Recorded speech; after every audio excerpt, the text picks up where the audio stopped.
Welcome back to Bottom Dwellers. This is Season 2 with Clermont.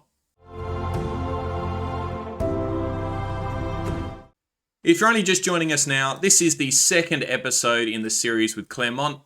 Go and check out the first episode and that will catch you right up. Alright, just to recap the story so far, we're with Clermont. They were predicted to finish bottom in the French First Division. We defied all expectations to finish 6th, qualifying for the EC2 in the process. Okay, so one of the things that I did not alert you to last episode was that we had a player make the team of the season. Jason Berthomier, he made the team of the season. He was surrounded by every other player being from Paris Saint-Germain, but he earned himself a spot in the centre of midfield in the 11 of the season as a 32-year-old. I can't quite believe it. Look at the attributes on him. He does not deserve to be one of the best 11 players, but he did perform for us, and that's probably all that matters. We did actually have another person get an award. Strangely enough, the revelation of the year was Florent Auger, who is also a 33-year-old player now. At the time of the award, he was 32 and won Revelation of the Year. I could only imagine a 32-year-old player winning that in real life. I get that Clermont are new to the league, but it seems quite ridiculous. He did have quite an okay season, but nothing of note. I'm sure they could have found a better revelation of the season. Okay, so I just want to talk about how we're going to build this squad over time. It's a tricky one. They have an aging squad and pretty low quality players. Unfortunately, they also have not much money coming in, and there's not a heap of TV money in the French leagues. The problem we've also got is we don't have a high reputation, even though we did finish 6th this season.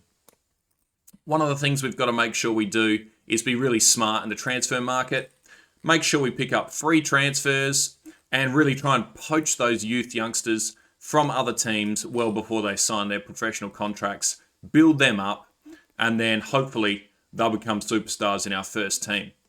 And now that process takes a while, and I suppose we've got to play a long game here. We're trying to make Clermont the winners of the First Division in France, as well as win a European trophy. Now to do that, it's going to take a bit of pain on the process, and we're going to have to embed some youngsters in the team, give them heaps of games, and I don't know whether that means we're going to stagnate for a while, go down a little bit, or maybe surprise ourselves and even do quite well. That hopefully gives you an idea of what we need to do.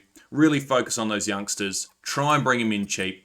We also need to sell off our old players and try and keep afloat financially too.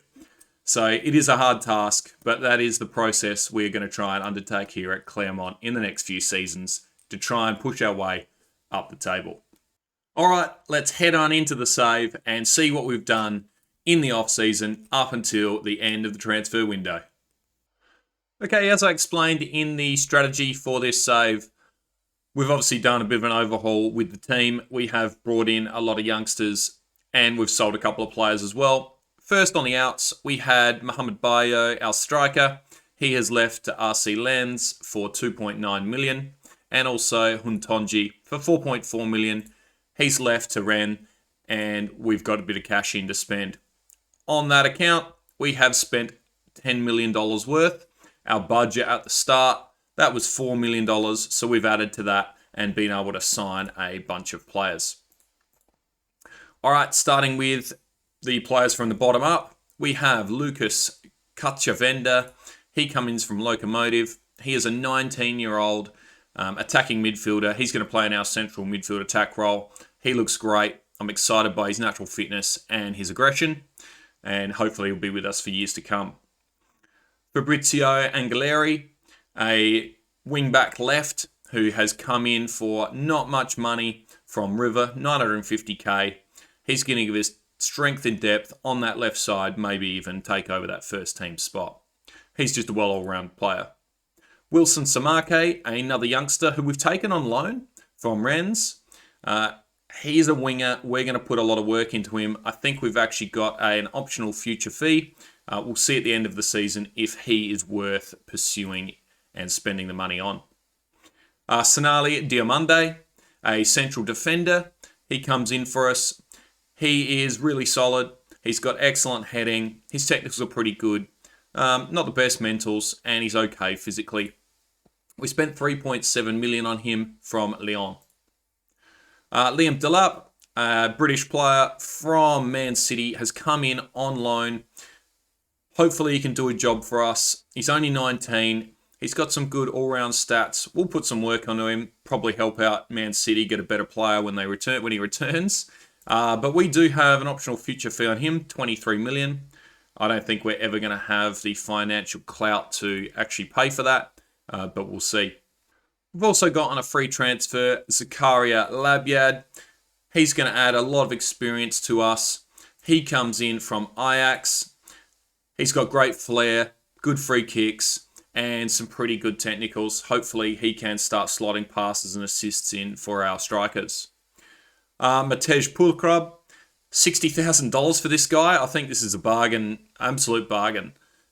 He has pretty good pace for someone who's 6 foot. His jumping reach and his heading are exceptional. He's got good flair. A couple of his other striking attributes aren't so good. His finishing, he leaves a little bit to be desired, and his composure's not so great. But for 60k, it's a free hit. And our last one, Grigoris Castaños, coming in from Juventus. He adds more depth, a bit of steel to our central midfield. He'll play a fair bit of football, and he's got some great determination and some good all-round attributes at 24. So I've pulled up Nathan Phillips because we did actually try and sign him. We got a fee accepted from Liverpool, and he was on his way. But when it came to finalising the deal, the board actually blocked it. For the first time ever, I think, in any saves I've had, the board blocked it for the reasons of not meeting the under-23 specifications of the club's vision. I haven't seen that. As you saw, we did just sign Labyad, who's a 29-year-old on free, but I suppose when we're spending money, they care a bit more. So unfortunately, we couldn't bring Nathan Phillips in to shore up that central defensive spot. I did just want to highlight another player. He's not a transfer in, but he was on loan last year. This is Til Sissoko. He's a central defender. He was out on loan at QRM in the League 2. He played every single game, it looks like. Did okay. He's only 22 years old, but I'm pretty excited. He's 6'7", has 19 jumping reach, and might play a really good role as a backup central defender. His mentals are extremely poor, so that's not going to hold him instead for the long term at our club. Okay, the 3 competitions we are in Season 2 with Clermont are the French Cup, the Euro Cup, which we qualified. Our group consists of a football club, FCSB from Romania, Ferencváros, and Servette from Switzerland. I would really hope for us to get through that group into the knockout rounds, which is the board expectation. In the League 1, we are currently sitting in 9th. We have had an up and down start to the season. We have had 2 wins, Toulouse and Bordeaux, a draw to Marseille, and a loss to Strasbourg. Not a bad start to the season, really. All right, for this season, we have changed our tactic ever so slightly. We have changed our striker into an advanced forward from a target forward, and we have also changed the inverted wingers onto support roles rather than attack roles, just to ease up on having way too many players being attack-minded. So this is the most probable team we are going to use this year. Starting at the back, we've got Desmus, our sweeper keeper, Manon Bush, right back, Angeleri at left back. Central defence, we've got Diamonde and Younger and Biwa. In our defensive midfield spot, Busquets. Central midfield, we have Katsavenda and Castaños. And on the wings, on the right, Labyad, and on the left, Samake, with Liam Delap, our loanee, up the top in that advanced forward position. Probably going to lock in a couple of players, the youngsters that might not be getting as many games as we'd hope, Samake and Katsavenda. Okay, we will simulate forward to the end of the season and see what Season 2 has brought us.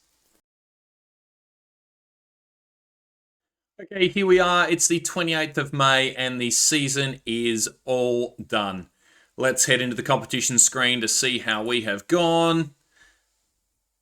And it looks like we have finished 5th in the League 1, which is great. We have consolidated our spot in those European spots. So another successful season with a team that was never predicted to finish that high. In the Euro Cup, we've reached the semi-final and been outed by Leipzig. Let's check out how that went. If we head into the group stages, where we started, and our group was with Frankfurt, Servette, and FCSB. We finished top of the group. We did not lose a game, getting a goal difference of 12, which is really good. In that first knockout round, which we should have gone past, yes, we did. We go straight into the second knockout round, and we take on Galatasaray, beating them 2-1. We then head into the quarterfinals, where we take on Atalanta, a really big team in world football compared to us, and we win 3-1 on aggregate. And then we hit that semi-final where we lose to RB Leipzig 4-2 on aggregate. So a pretty good result in the Euro Cup at our first try. We were knocked out of the French Cup in the 10th round by Lens. Not a good showing. We were expected to reach the 11th round. If we head into the league, let's have a look at the stage of the league. We have finished 5th. We've made the Euro Cup now with 20 wins, 6 draws, and 12 losses. That's probably too many losses, really. A 65 goals for, 48 against, with a 17 goal difference and 66 points. Looks like we've had a pretty poor end of the season. Let's check out how we went with our past positions. We started the season, I think this is around when we checked it out, early days. We actually were top, what is that, after match day 12. We then held those second, third positions all the way up until the last quarter of the season, and then we had a downward spike, luckily finishing 5th right at the end with a win. That probably means we've had a drop-off due to our youth. Wow, look at this. The results you can see here, what a start to the season. That's why we were in second position and even first at one stage, and it continued all the way up till January. Not bad results all through January. February was not too bad either. And then we did have a bit of a horrific end of the season through this period here. It looks like we have only won 2 league games in that whole almost 2 months, which caused that downward spiral in the league. But got to be happy with 5th. That's probably to do with the youngsters we have in our team.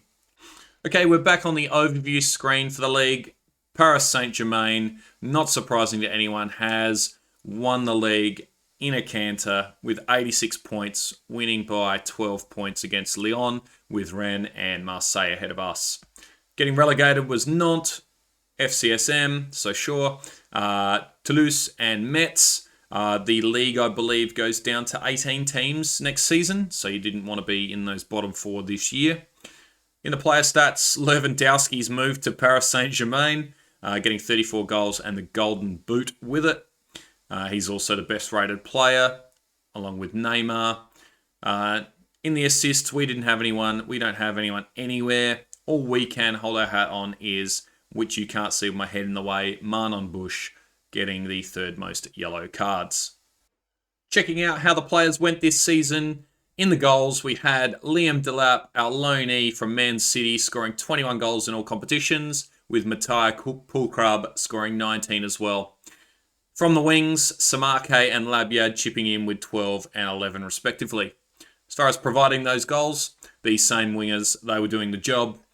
Labyad with 16, Samake with 10, and then after that, a couple of our wingbacks and midfielders. Average ratings, we had Poulkrab and Delap, our strikers being the best players, with Labyad and Til Sissoko, our central defender that was on loan last year, ending up playing the majority of games and becoming our first team player, which is great. Just want to highlight a couple of our players, some of the youngsters we brought in. On loan was Liam Delap. He's made some good progress in all areas of his game. Lucas Katzavenda, a 20-year-old now, has also been improving quite well. His mentals and physicals are going up. And Wilson Samake, our 19-year-old French winger, who we have on loan. I think we're going to look to bring him in on a permanent deal. It's only 4.3 million if we get given enough money. He has been improving really well. He's provided goals and assists this season. And being only 19, with that 5-star potential, I would love to have him here permanently, and I'm going to try and make that happen. Okay, that brings Season 2 to a close. I think it's been successful. We've consolidated a spot in Europe again, and I look forward to continuing to overhaul the team and build this into something special with Clermont next season. Thanks for watching Season 2 of the Clermont Save in our Bottom Dwellers series. If you're enjoying this save, please hit a like. And if you can subscribe to the channel, it really does help out. And I look forward to making much more content in the future. Alright, as always, cheers, bye.